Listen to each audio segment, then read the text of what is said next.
1945. La guerra llega a Alemania. La guerra total se vuelve contra los alemanes en toda su crudeza y alcanza su clímax en suelo alemán. 100 días de muerte y terror. Antes de que los aliados cruzaran el Rin, se temía que la guerra siguiera hasta 1946.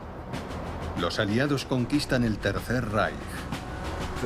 Para muchos, esos 100 días fueron simplemente una lucha a vida o muerte. Supervivencia o destrucción. Solo podemos imaginar el horror de esos últimos días. En cuanto a Hitler, estaba claro que se suicidaría. La única cuestión era cuándo. El final de Hitler en el búnker. La caída. Sin duda, los últimos 100 días fueron los más terribles de toda la guerra para Alemania y su gente. Los alemanes se rinden sin condiciones.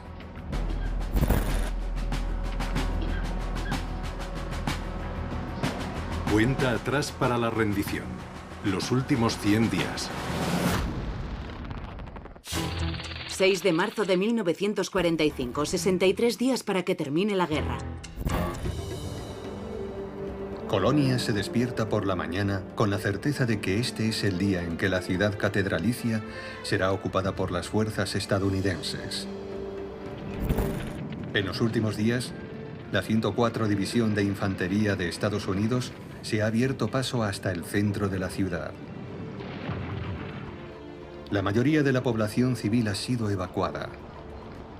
Los soldados alemanes se rinden individualmente. No está claro cuántos defensores se han atrincherado en el centro de la ciudad. Los estadounidenses sufren muchas bajas en los combates casa por casa. La Wehrmacht aún controla gran parte del Reich, pero los aliados siguen avanzando. En el este, el Ejército Rojo ha llegado al río Oder. En el oeste, Colonia es el próximo objetivo. Protegidos por sus tanques, los soldados estadounidenses entran en la ciudad vieja. El 6 de marzo, el New York Times relata escenas que recuerdan a Stalingrado. Francotiradores al acecho y unidades de la Wehrmacht atrincheradas en los callejones.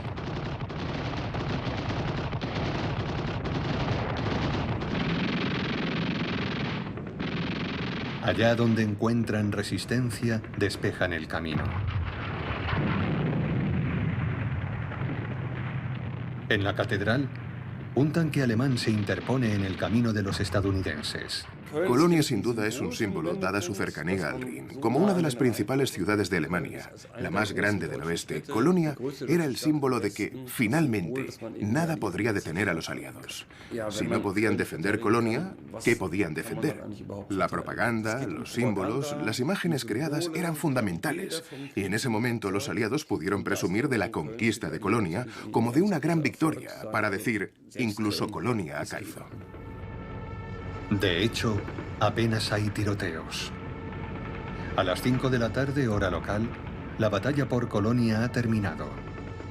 El alto mando de la Wehrmacht informa casi lacónicamente. Se abandonaron al enemigo las ruinas de Colonia. Como el ministro de propaganda Joseph Goebbels escribe indignado en su diario, que Colonia se rindiera en una hora es absolutamente vergonzoso. Los sanitarios estadounidenses atienden a una mujer herida que quedó atrapada entre las dos líneas. Otros son menos afortunados. Ancianos convertidos en poco más que piel y huesos, lisiados con ojos de cristal y piernas de madera. Así describe el Servicio Secreto de Estados Unidos la última resistencia de Hitler en Colonia. 8 de marzo de 1945, 61 días para el final de la guerra. Remagen. A 50 kilómetros al sur de Colonia se encuentran los restos del puente ferroviario que antaño cruzaba el Rin. El día anterior, los estadounidenses tomaron el puente de Ludendorff. Los explosivos alemanes lo dañaron, pero no lograron demolerlo. Los soldados estadounidenses cruzan el Rin por primera vez. En 24 horas, 8.000 soldados forman una cabeza de puente en la orilla derecha del Rin. Hitler tenía muchas esperanzas en poder mantener la posición en el Rin, que, una vez más, era un símbolo muy importante. El Rin, el gran río del destino de Alemania, debía resistir a cualquier precio, y era un obstáculo formidable para el avance aliado. Por algo se prepararon concienzudamente para cruzarlo y eran cautos. Quién sabe si lo lograremos y a qué precio. Todos los puentes habían sido volados excepto el de Remagen. 8 de marzo. Un equipo de cámaras de Estados Unidos rueda en el lugar. Como no estuvieron en el histórico cruce del Rin, simplemente lo recrean para el público de los cines estadounidenses. Es un hito en el camino hacia la victoria. Curiosamente, no tuvo tanto efecto en Occidente como lo tuvo en el Este, es decir, sobre Stalin.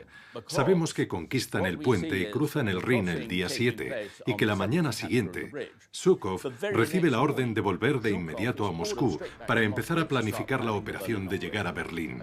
Fue un momento absolutamente clave porque Stalin comprendió entonces que los estadounidenses habían cruzado el Rin y podían avanzar más rápidamente. Y para él lo más importante era llegar a Berlín antes que ellos. Como mariscal de la Unión Soviética, Zhukov es el máximo responsable del avance del Ejército Rojo en el este. Todos le consideran un gran comandante. El 8 de marzo de 1945, Stalin inmediatamente exige planes para la batalla de Berlín. Para las tropas de Zhukov, la conquista de la capital del Reich es a partir de ese momento su principal objetivo.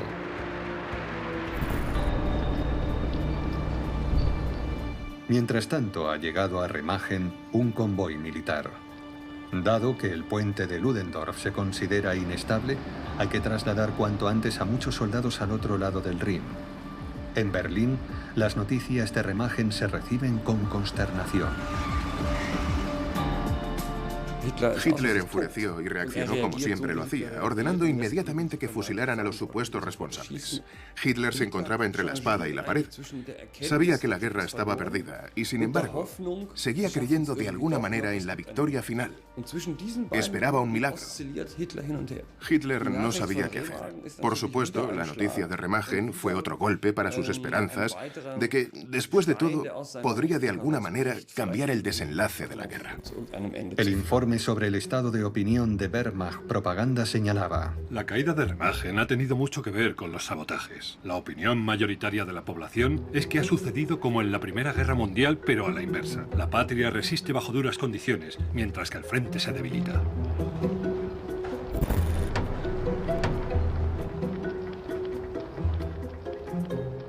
Al oeste del Rin, las tropas estadounidenses encuentran poca resistencia por parte de la población. En Metternich, una pequeña población en la región de Eifel, la gente acepta la invasión. Ni siquiera los soldados alemanes están ya dispuestos a sacrificarse por el Führer, el pueblo y la patria. En algunos lugares, a los soldados que deciden seguir luchando los llaman prolongadores de la guerra. Nadie sabía qué pasaría cuando llegaran las fuerzas de ocupación. Y lógicamente había mucho miedo. ¿Qué harán ahora con nosotros? ¿Cómo nos tratarán? Por supuesto, también circulaban historias de las zonas ya ocupadas. Y la propaganda hizo el resto exacerbándolo todo.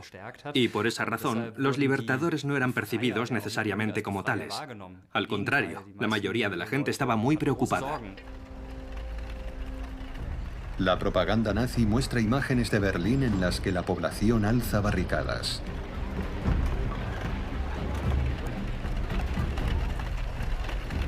El estado de ánimo apenas ha cambiado. Es imposible evaluar la verdadera situación o la del enemigo y cómo terminará todo. Es difícil creer en un buen desenlace para la guerra. Por otra parte, no se puede perder la esperanza por completo. Es mejor no pensar y especular, cumplir con el deber y esperar y ver qué pasa. A pesar del temor constante a los insidiosos bombardeos, el pueblo alemán sigue cumpliendo con su deber. Los suministros llegan constantemente a las zonas de batalla del frente oriental, donde las tropas alemanas se enfrentan a un enemigo infiltrado en sus propios pueblos y aldeas que actúa con una brutalidad sin parangón en la historia de la humanidad. La propaganda de la época retrata a los soviéticos como bestias que se abalanzan contra el pueblo alemán con la voluntad de destruirlo todo. Y, por supuesto, ese era el mayor temor. El miedo jugó un papel muy importante, especialmente en el este, donde la resistencia fue total. En el este, el Ejército Rojo controla un frente amplio en el Oder. Pero cerca de Görlitz, la Wehrmacht reconquista la pequeña ciudad de Lauban. 8 de marzo de 1945. 61 días antes de la rendición. Desde Berlín llegan al Oder unos visitantes ilustres. Joseph Goebbels quiere ver la situación por sí mismo. En su diario escribe: los oficiales que me acompañan me informan sobre la moral de combate del enemigo. No es especialmente alta. Cada vez que conquistan una posición, si les respondes con fuerza, enseguida la abandonan.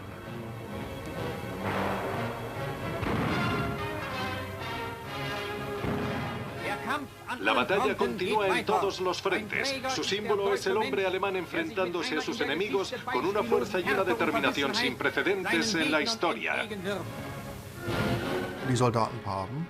Recordando lo que los nazis habían hecho en los territorios de la Unión Soviética y Polonia, los soldados sabían que el tiempo de las terribles represalias se acercaba. El régimen nazi también jugaba con ese miedo, especialmente Goebbels. Si no lucháis hasta el último hombre, vuestras mujeres serán violadas y vosotros seréis masacrados y enviados a Siberia. En los lugares conquistados por las tropas alemanas, cada casa está marcada por las crueldades de los soldados bolcheviques. Las bestialidades son demasiado monstruosas para mostrar todo lo que las cámaras grabaron. Estas son algunas de las víctimas de esas malditas bestias asesinas. Con una codicia insaciable, la soldadesca soviética arrasó y saqueó sus hogares. Había mucho miedo a la invasión soviética. Durante años la propaganda también había fomentado eso.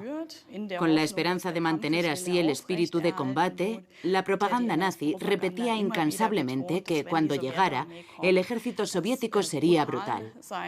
Y también anticipó el alcance de la violencia sexual que estaba por venir, describiendo reiteradamente un escenario de terror.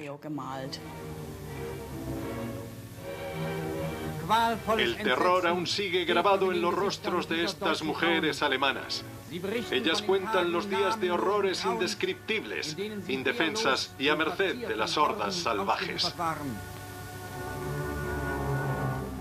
No se puede hablar de soldados y oficiales en este sentido, solo de hordas salvajes que violaron a todas las mujeres de entre 13 y 68 años. Y también a las ancianas, ¿verdad? Sí, como le digo, ni siquiera mi madre de 60 años se salvó. La violaron salvajemente. Se puede decir que ese tipo de propaganda empezó a resultar contagiosa.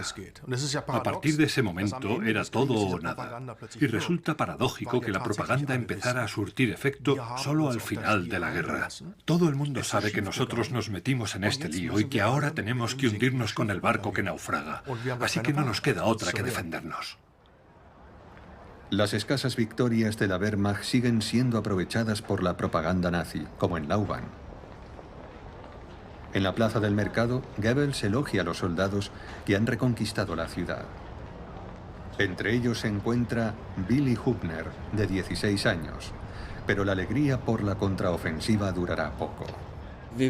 Sabemos por los soldados con los que habló fuera de cámara en Lauban, que dijo: muchachos, la situación está clara.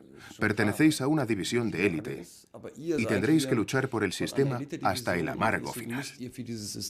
Él encarnaba la ideología de Hitler, la convicción de Hitler de no detenerse, de no rendirse nunca, de morir si era necesario. En la tarde del 8 de marzo de 1945, el ministro de Propaganda lleva a cabo su última gran interpretación en el teatro de la cercana ciudad de Görlitz. Joseph Goebbels está en plena forma. So wie der Führer die Krisen der Vergangenheit bewältigt hat, so wird diese bewältigen. Ist fest davon überzeugt. Vorgestern sagte mir, ich glaube so fest daran, dass wir diese Krise bewältigen werden.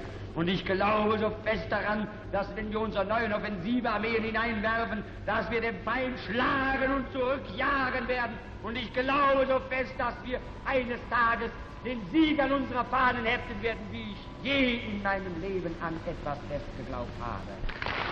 Había un escenario. Se lo dejaron y él lo usó. Sabía cuál era su papel como ministro de propaganda y simplemente no se detuvo. Debo hacer un llamamiento al pueblo para que luche hasta el último aliento. Eso fue lo que dijo. Aquí vemos a un Goebbels espectacular, en estado puro, con todo su poder de convicción en su papel de ministro de propaganda. Y seguro que sintió una gran satisfacción por tener la oportunidad de volver a pronunciar esos discursos. Jene Divisionen, die jetzt schon zu kleinen Offensiven angetreten sind und in den nächsten Wochen und Monaten zu Großoffensiven antreten werden, werden in diesen Kampf hineingehen wie in einen Gottesdienst. Und wenn sie ihre Gewehre schultern und ihre Panzerfahrzeuge besteigen, dann haben sie nur ihre erschlagenen Kinder und geschändeten Frauen vor Augen und ein Schrei der Rache wird aus ihren Kehlen emporsteigen, vor dem der Feind erblassen wird. Unseren Führer Adolf Hitler, Sieg! Sieg! Sieg! Sin embargo, cuando en uno de los últimos noticiarios se muestran las imágenes de Goeritz y Lauban, la reacción del público está muy lejos de ser la esperada. Algunos cines ahora proyectan el noticiario del ministro del Reich, Dr. Goebbels, hablando después de la liberación de Lauban. Su discurso sobre la inminente ofensiva para liberar los territorios ocupados en días o semanas es recibido con risas y burlas. 19 de marzo de 1945. 50 días para que termine la guerra. El puente de Remagen se hunde debido a los repetidos ataques de la aviación alemana. Una unidad del cuerpo de zapadores estadounidense se esfuerza infructuosamente en salvar los restos de la dañada estructura. La orden de Hitler de aplastar la cabeza de puente en la orilla derecha del Rin sigue siendo ineficaz. Por su parte, las tropas norteamericanas avanzan hacia el sur.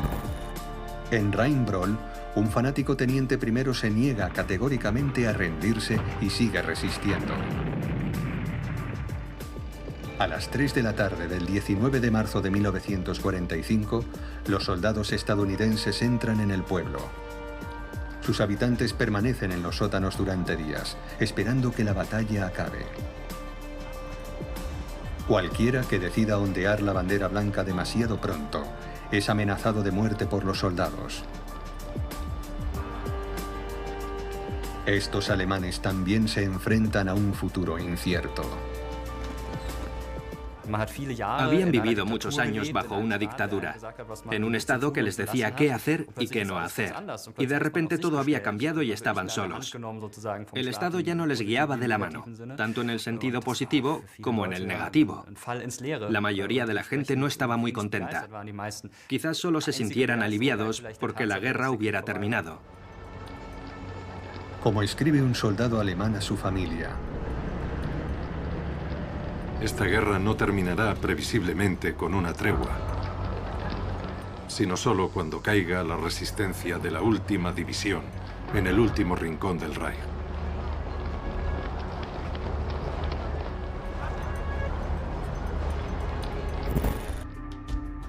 Mientras los ejércitos estadounidenses avanzan a lo largo del Rin y al sur del Eifel, las tropas británicas y canadienses libran duros combates en el bosque de Reichswald. Ahora avanzan hacia el Bajo Rin a través de un extenso frente.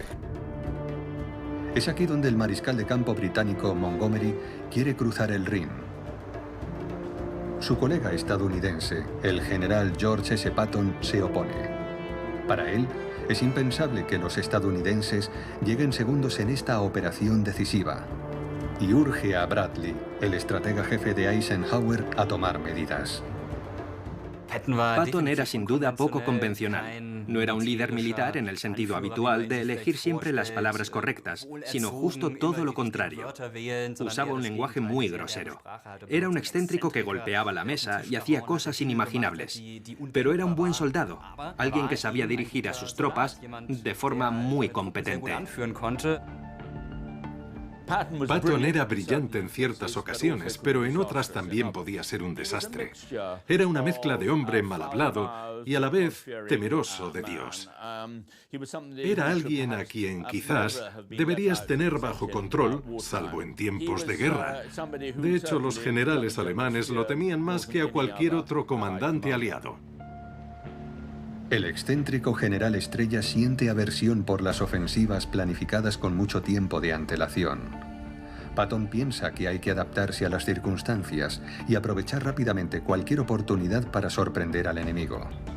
Sus soldados le adoran y le temen por igual.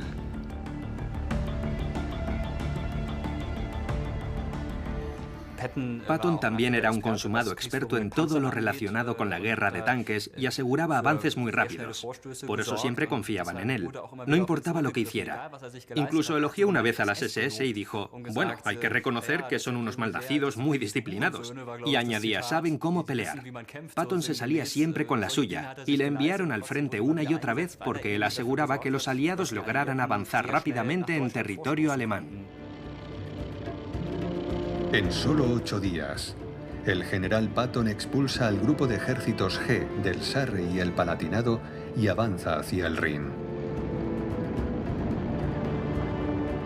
El 19 de marzo de 1945, 50 días antes de la rendición alemana, los soldados estadounidenses están cerca de Coblenza, Worms y Bad Dürkheim. Este es un gran espectáculo, escribe Patton en su diario. A las 2:30 de la tarde recibe permiso para cruzar el Rin.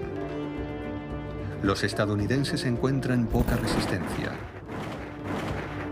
En muchos lugares, algunos habitantes incluso dan la bienvenida a las tropas enemigas. Los soldados alemanes se rinden por millares. Hitler está fuera de sí. Hitler asumía que si perdían la guerra, todos debían, como mínimo, morir. Y lo escenificó, por así decirlo.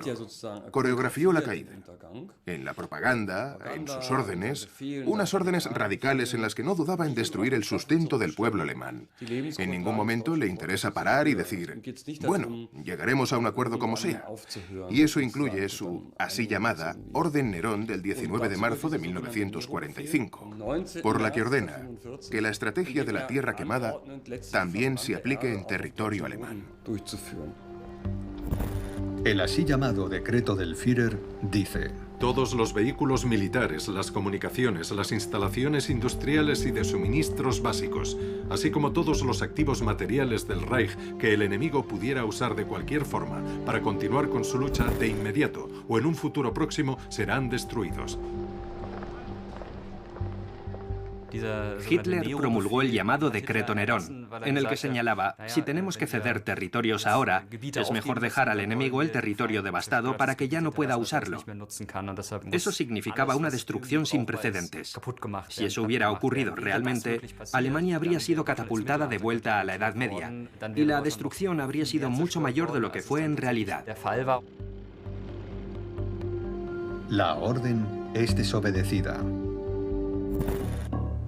Albert Speer, el ministro de Armamento, comentaría más tarde que Hitler, en una conversación privada, le explicó que como resultado de la selección efectuada por la guerra, Alemania había demostrado ser inferior a los pueblos más fuertes del este. En algún momento en aquel invierno, Albert Speer abandona cualquier esperanza de victoria y señala: nunca ganaremos esta guerra, así que también deberíamos prepararnos para los nuevos tiempos que vienen. Speer viajó al frente, habló con industriales y todos estuvieron de acuerdo. Eso convenció a Speer de que la Orden Nerón no debería ejecutarse en marzo de 1945, tal como estaba planeado. Aunque es probable que se produjeran algunos incidentes por parte de los más fanáticos, no tuvieron lugar acciones masivas en ese sentido, ni saltó todo en pedazos. A finales de marzo, después de 2 discusiones feroces, Speer consigue convencer al dictador para que al menos suavice su decreto Nerón. Y el ministro de Armamento consigue también que la responsabilidad de implementar las medidas sea exclusivamente suya. 20 de marzo de 1945. 49 días para el final de la guerra. Esa misma tarde, en el jardín de la Cancillería del Reich de Berlín, Adolf Hitler hace su última aparición para la propaganda nazi. Las escenas se mostrarán días después en el noticiero semanal alemán. Hitler se estaba deteriorando físicamente muy deprisa. Cuando ves esas últimas imágenes suyas imponiendo la cruz de hierro a esos soldados tan jóvenes, no parece un hombre de 56 años, sino alguien mucho mayor. Debido a la carga de la guerra, a sus patologías y a las drogas que tomaba, Hitler iba claramente a peor. En las imágenes asomaban también los temblores que padecía mientras condecoraba a miembros de las juventudes hitlerianas que se distinguieron en la batalla de Silesia o en el frente del Oder, con el objetivo de dar nuevas esperanzas a los jóvenes que luchaban junto al Ejército Popular y otras unidades. Cuando el dictador desaparece de la escena, los jóvenes hablan entre sí. Cuando los rusos se estaban acercando a Lauban, me ofrecí como mensajero del comandante de nuestras tropas. Mi misión era llevar informes a los puestos de mando de las diferentes compañías. Además de eso, a menudo llevaba lanzagranadas y raciones a primera línea. Llevaba los lanzagranadas en carretillas hasta la primera línea bajo el fuego enemigo. Alfred Check, de 12 años, es aclamado en el periódico oficial nazi Völkischer Beobachter como un modelo para la juventud que lucha en la batalla por el ser o no ser. 23 de marzo de 1945. 46 días para que termine la guerra.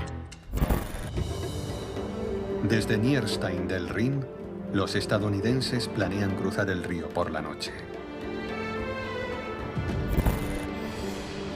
Pero bajo su propia autoridad, el general Patton ordena adelantar la operación 24 horas. En la mañana del 23 de marzo de 1945, todo se decide en Nierstein. Los suministros atraviesan la ciudad.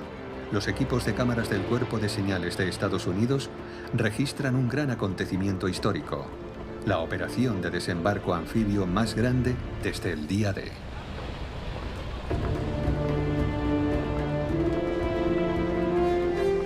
Patton le roba así el espectáculo a sus aliados británicos que se están preparando para cruzar el río en el Bajo Rin.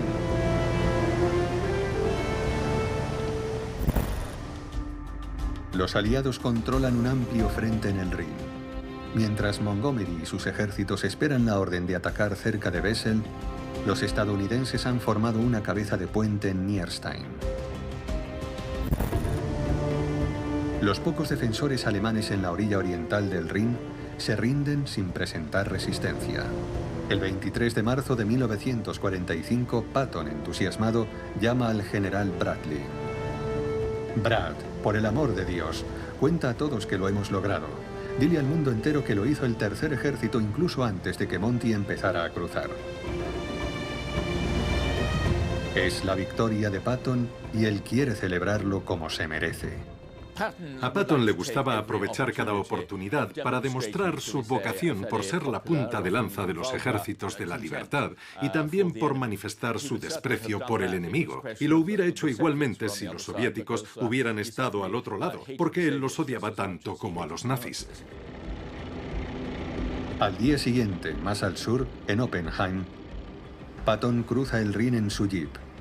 Se detiene en mitad del puente flotante y orina en el icónico río alemán.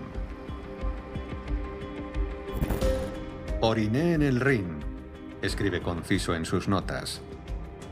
He esperado mucho tiempo para esto, dice la leyenda que diría más tarde a los reporteros estadounidenses.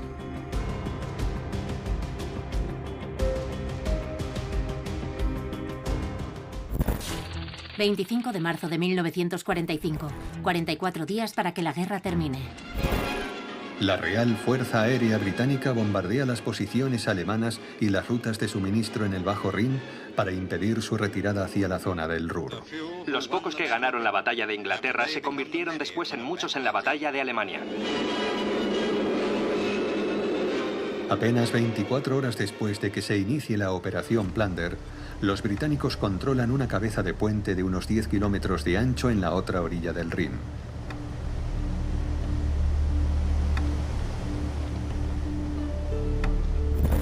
Los comandantes británicos han preparado meticulosamente la gigantesca ofensiva en el gabinete de guerra en Londres. Sin embargo, el primer ministro Winston Churchill ignora que los estadounidenses están boicoteando sus planes. Él cree que los aliados, bajo el liderazgo británico, conquistarán la región del Ruhr desde el Bajo Rin. El primer ministro viaja a la sede del mariscal de campo Montgomery para asistir en persona al espectáculo.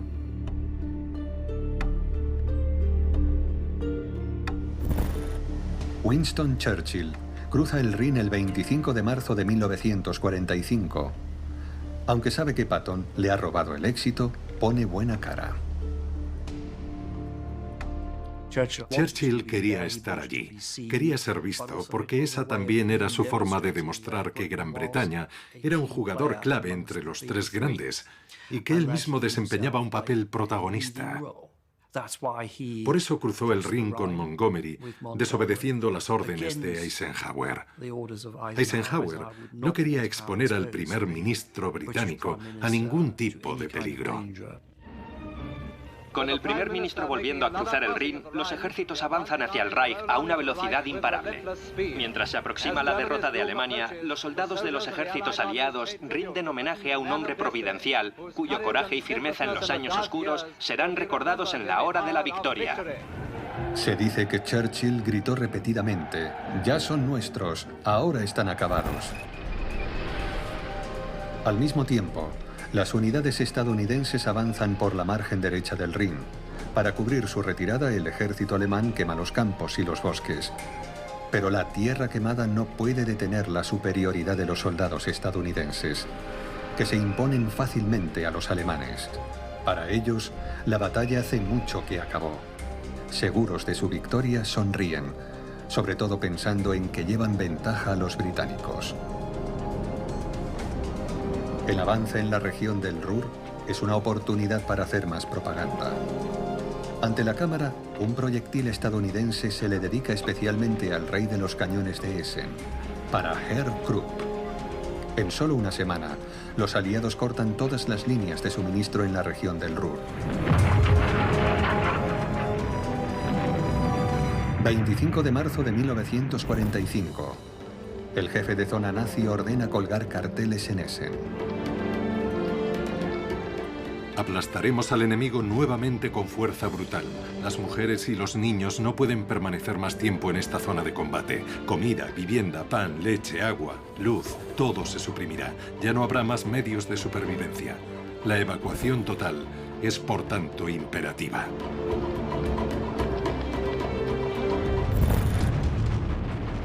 La Fuerza Aérea de los Estados Unidos limpia el camino para el avance de las tropas.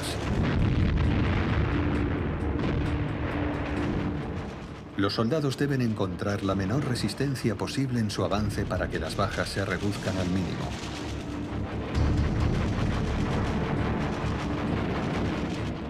El plan da resultado.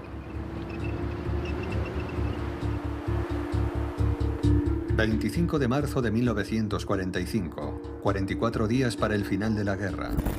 Una mujer de 23 años de un pequeño pueblo de la región de Westerwald escribe en su diario. De repente alguien grita: «¡Vienen los americanos!». Ya no puedes pensar, solo puedes decir como Schiller: todo es correr, recoger, huir. Una imagen triste se muestra ante nuestros ojos fuera del pueblo. ¿Esta es nuestra orgullosa Wehrmacht alemana?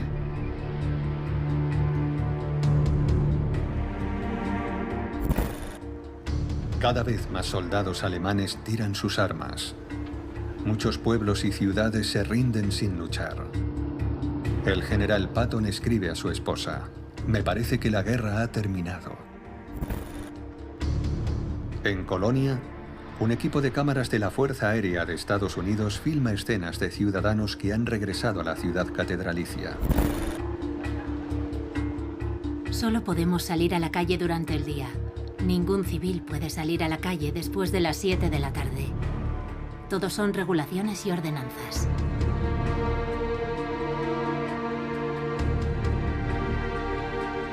Esta vez vamos a ser totalmente exorcizados del militarismo y el nacionalsocialismo. No se permite ni un atisbo de lo que hasta ahora había sido nuestro mundo.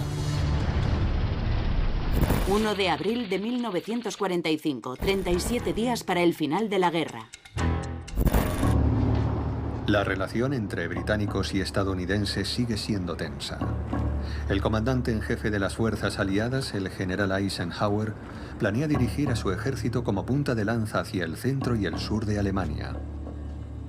Por su parte, las tropas de Montgomery deben avanzar hacia Hamburgo y Dinamarca.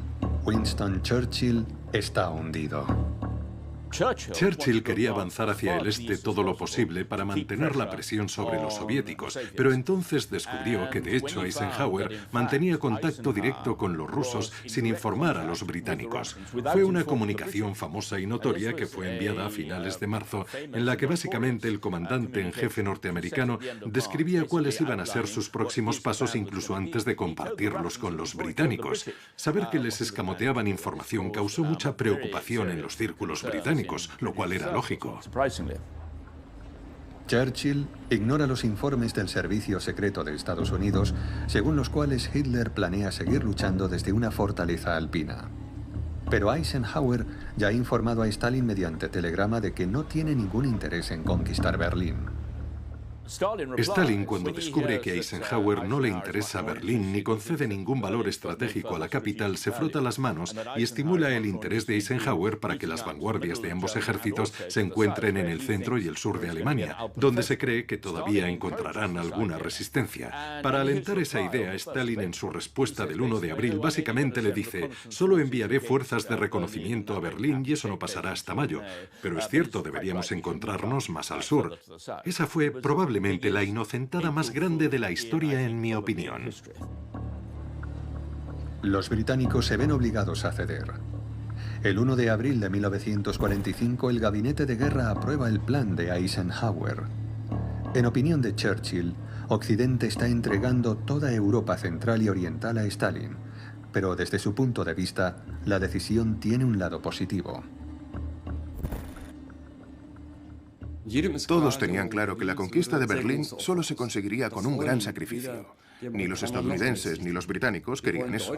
Ellos querían aplastar a Alemania, querían derrotarla, pero lo antes posible y con el menor número de bajas posibles.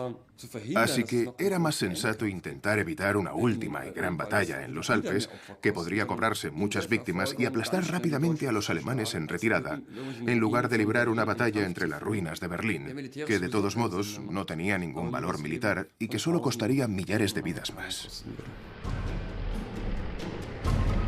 Según un informe de situación del alto mando aliado del 1 de abril de 1945, el enemigo se enfrenta a una situación en el oeste que escapa a su control. No tiene sentido prolongar las operaciones. Hitler está acabado. Sin embargo, como todos los demás Napoleones, no se marchará sin haber luchado hasta el último aliento.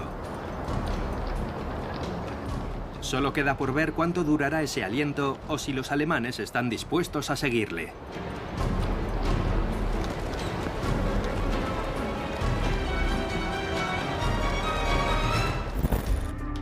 El 1 de abril de 1945, 37 días antes de la rendición alemana, se cierra el cerco militar. Las tropas estadounidenses han conquistado Frankfurt y avanzan hacia las montañas Harz y Turingia. A los estadounidenses les preocupa que se estén formando unidades de partisanos alemanes en la retaguardia. El odio es la oración y venganza el grito de guerra.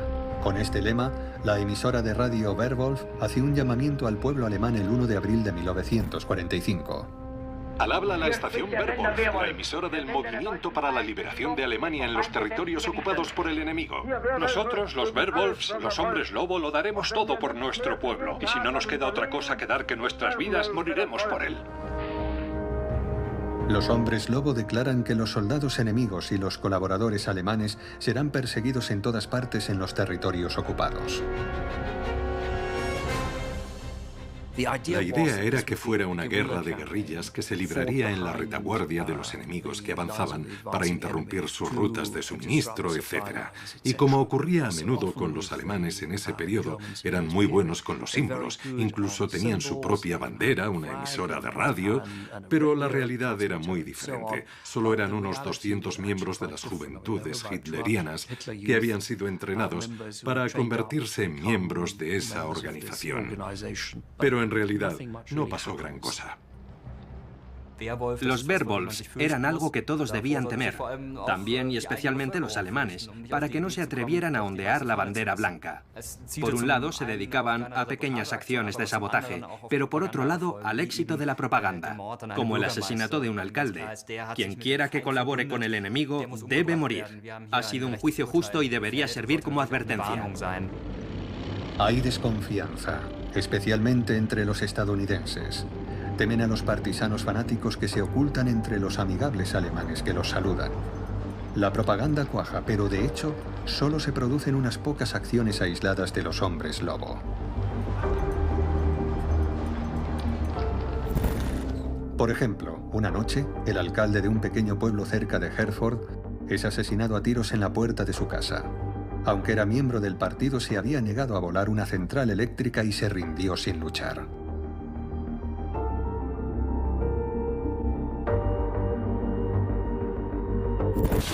...9 de abril de 1945... ...29 días para el final de la guerra. El campo de concentración de Flossenbürg, en el norte de Baviera. Aquí, a principios de abril de 1945, estaban internadas más de 15.000 personas que eran usadas por las SS como mano de obra esclava. Cuando los estadounidenses liberan el campo a finales de abril de 1945, se filman estas imágenes. Encuentran 1.500 supervivientes y muchos cadáveres. Saben que las enfermedades, el hambre y el cansancio produjeron un gran número de muertos, pero también se dan cuenta de que las ejecuciones han sido frecuentes. El régimen en sus últimos días solo quería matar a todos los que seguían encerrados en sus mazmorras. Ellos no deben sobrevivir. Nosotros tampoco sobreviviremos. Siguiendo esa lógica, Hitler, su séquito y todos los que creían en él no sobrevivirían. Por lo tanto, los enemigos del pueblo alemán tampoco debían sobrevivir. Y esa es la razón por la que los lugares de ejecución seguían activos. El régimen hizo todo lo posible por asegurarse de que nadie sobreviviera. Los investigadores estadounidenses descubren que destacados opositores nazis fueron ejecutados en Flossenbürg el 9 de abril de 1945, por orden personal de Hitler. Entre ellos estaba Dietrich Bonhoeffer. El teólogo, conocido en todo el mundo, había sido arrestado por la Gestapo debido a sus contactos con la resistencia. Dietrich Bonhoeffer realmente fue un hombre de Dios en el verdadero sentido de la palabra. Alguien que vivió para su fe y sobre todo para su iglesia, la iglesia confesante que se oponía al nacionalsocialismo. Su participación en la resistencia fue su perdición. Durante mucho tiempo no pudieron probar nada en su contra, pero tras los hechos del 20 de julio fue ejecutado poco antes de que terminara la guerra. Para Bonhoeffer, la muerte solo es el final de su existencia terrenal. Al amanecer del 9 de abril de 1945, es conducido hasta la horca. Un testigo presencial contaría más tarde que nunca antes había visto a un hombre enfrentarse a su muerte tan piadosamente. El oficial responsable de las SS envía un mensaje de radio encriptado a la sede de la Gestapo en Berlín. Misión cumplida según lo ordenado, no se requiere confirmación. Los restos de Bonhoeffer son incinerados en el crematorio de Flossenbürg. Su lugar de descanso final se encuentra en el monumento llamado Valle de la Muerte.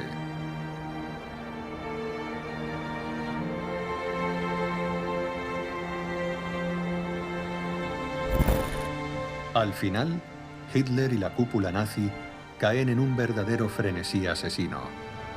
Todos los involucrados en el intento de asesinato del 20 de julio de 1944, que seguían languideciendo en las cárceles del régimen, son asesinados. Los acusados de alta traición mueren en la horca o bajo la guillotina.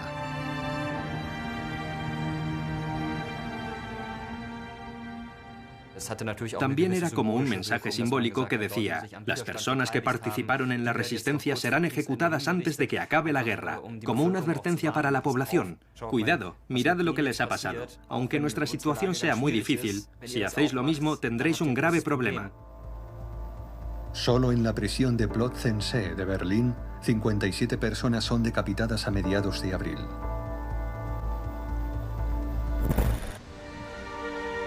Hadamar, una pequeña ciudad en el extremo sur del distrito de Westerwald. En Münchsberg se encuentra una institución psiquiátrica que los nazis han convertido en una fábrica de la muerte. Hadamar está ocupada por los estadounidenses desde finales de marzo de 1945. Horrorizados, los investigadores descubren lo que ha sucedido aquí durante la guerra.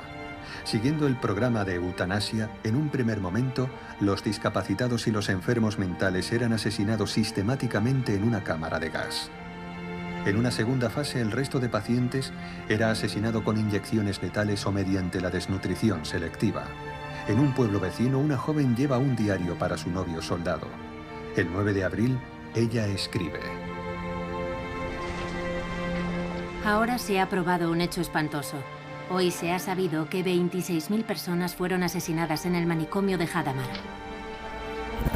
¿Es eso admisible ante los ojos de Dios y del mundo?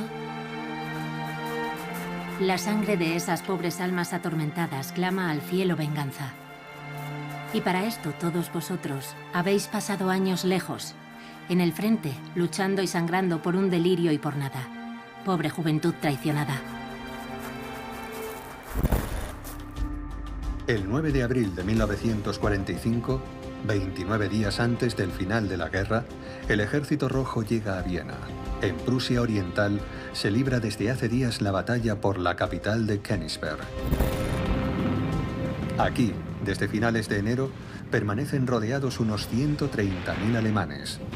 Los camarógrafos soviéticos filman estas espectaculares escenas de combates callejeros en el centro de la ciudad. El ataque final es completamente caótico y el Ejército Rojo sufre muchísimas bajas. El mismo día, el periódico militar Estrella Roja publica un artículo con el titular «Basta», con la intención de alimentar el odio hacia los alemanes. Habla de ellos como devoradores de hombres y los señala como una enorme banda de matones irresponsables. Incluso llega a afirmar que Alemania no existe. Estas afirmaciones se destinaban a justificar los excesos cometidos por los soldados en el frente, que tenían lugar sobre todo después de violentos combates y de aplastar al enemigo, con el permiso tácito o expreso de la oficialidad. Eso no sucedía al producirse una rendición formal tras una negociación. En ese supuesto suelen producirse pocos excesos porque han pasado algunas horas y en ocasiones incluso días entre la acción de la batalla y la rendición en sí misma, lo que produce que los sentimientos se hayan enfriado. Pero cuando los combates acaban con una resistencia feroz que cuesta al atacante la mitad de sus hombres, entonces el peligro de saqueos, masacres y excesos es extremadamente alto, ya que los soldados quieren vengar a sus camaradas. El 9 de abril de 1945, enfrentado a una situación desesperada, Otto Lask, el general alemán al mando, decide entregar la fortaleza de Königsberg. Inmediatamente, Hitler lo condena a muerte. Königsberg se convierte en el Kaliningrado soviético. Königsberg es un caso que demuestra lo contrario de lo que se suele decir sobre el Ejército Rojo.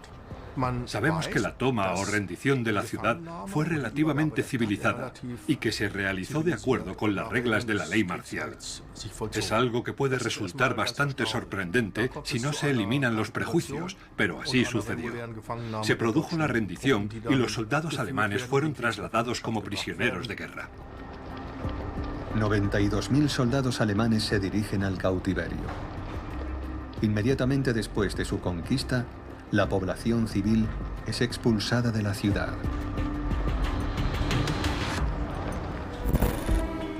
Desde finales de enero de 1945, el Ejército Rojo ha estado en el Oder preparando su ofensiva final. El humedal de Oderbruch es uno de los últimos obstáculos en su camino a Berlín. Está a solo 75 kilómetros de la capital alemana. las tropas soviéticas llevan meses construyendo puentes provisionales. A lo largo de 200 kilómetros, un enorme ejército cruzará el río. En el otro extremo del Oder se encuentra el cuartel general del mariscal de campo Zhukov, quien dirigirá el ataque final contra Berlín con los 11 ejércitos del primer Frente Blanco ruso.